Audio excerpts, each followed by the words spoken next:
আমি অসুস্থ, আমার যত খরচ, আমার সংসারের যত খরচ, আরশ বলছে যে তুমি কোনো কাজ করবে না। 16 বছর বয়স থেকেই আমার আরশ সংসারের হাল ধরেছে।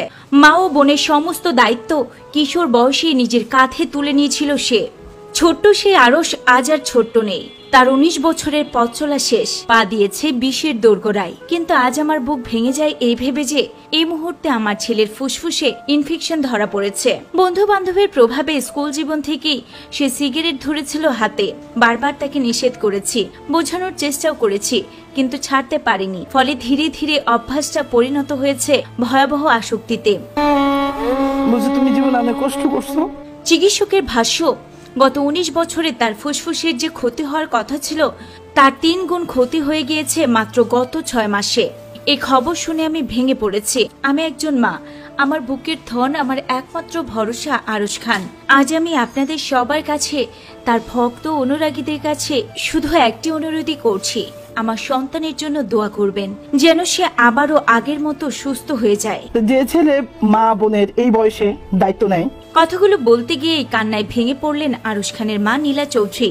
জানা গিয়েছে নীলা চৌধুরী একজন সিঙ্গেল মাদার হিসেবে এক ছেলে ও এক মেয়েকে অকল্পনীয় কষ্ট আর সংগ্রামের মধ্য দিয়ে বড় করে তুলেছেন। জীবনের প্রতিটি ধাপে সন্তানের মুখে হাসি ফোটাতে তিনি লড়াই করেছেন একা হাতে।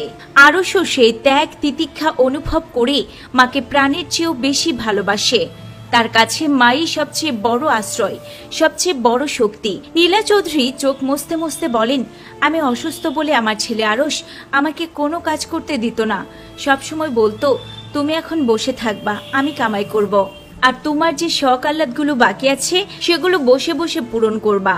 যে ছেলে মাত্র 16 বছর বয়স থেকে সংসারের হাল নিজের কাঁধে তুলে নেয়, মা এবং বোনের প্রয়োজন মেটাতে সঙ্গে সঙ্গে ছুটে আসে, সেই সন্তানের জন্য আমার একটাই দোয়া, আল্লাহ তাআলা যেন তাকে দীর্ঘায়ু দান করেন। আমি আমার সন্তানকে পৃথিবীর সবকিছুর চেয়েও বেশি ভালোবাসি।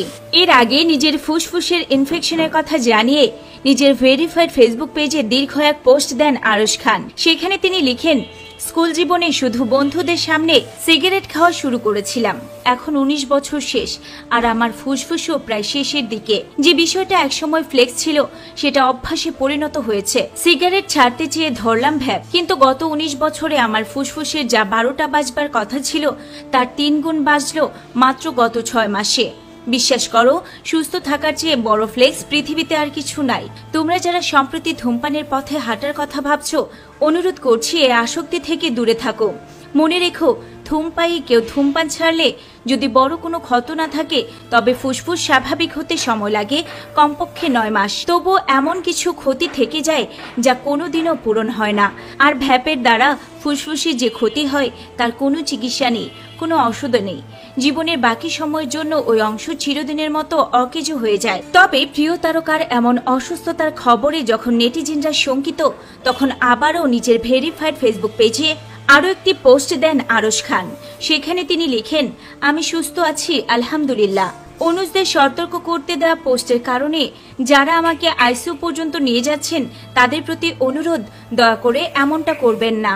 আমার হৃদয়, কিডনি, লিভার, ফুসফুস যে অবস্থাতেই থাকুক না কেন, জোর করে যদি আমাকে পৃথিবী থেকে সরিয়ে না দেওয়া হয় তবে আমি কোথাও যাচ্ছি না ইনশাআল্লাহ।